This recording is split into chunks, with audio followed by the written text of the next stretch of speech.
திருப்பூரிலிருந்து கோவைக்கு KMS என்ற தனியார் பேருந்து இயக்கப்பட்டு வருகிறது.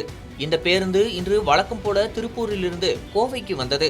கோவை புறநகர் பகுதியான நீலாம்பூர் அருகே பேருந்து வந்தபொழுது திடீரென கட்டுப்பாட்டை இழந்து சாலையில் கவிழ்ந்தது. இதில் பேருந்தில் பயணித்த 20க்கும் மேற்பட்ட பயணிகள் சிறு காயங்களுடன் உயிர் தப்பினர். 3 பயணிகளுக்கு பலத்த காயம் ஏற்பட்ட நிலையில் அவர்கள் ஆம்புலன்ஸ் மூலம் கோவை அரசு மருத்துவமனைக்கு சிகிச்சைக்கு கொண்டு செல்லப்பட்டனர். விபத்து குறித்து தகவல் அறிந்த தீயணைப்புத் துறையினர் மற்றும் காவல்துறையினர் சம்பவ இடத்திற்கு விரைந்து சென்று மீட்பு பணிகளை தீவிரப்படுத்தினர். விபத்து காரணமாக நீலாம்பூர் புறவழிச்சாலையில் சுமார் 1 கிலோமீட்டர் தூரத்திற்கு போக்குவரத்து பாதிப்பு ஏற்பட்டது. இதனையடுத்து வாகனங்கள் சர்வீஸ் சாலை வழியாக திருப்பி அனுப்பப்பட்டன.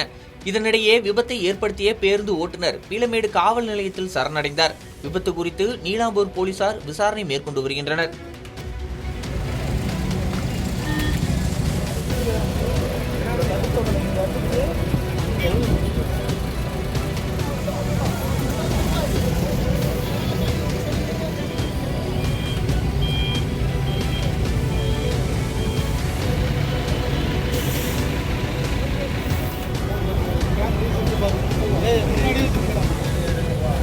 எல்லாத்தையும் எடுத்தோம், நானே எடுத்தேன்.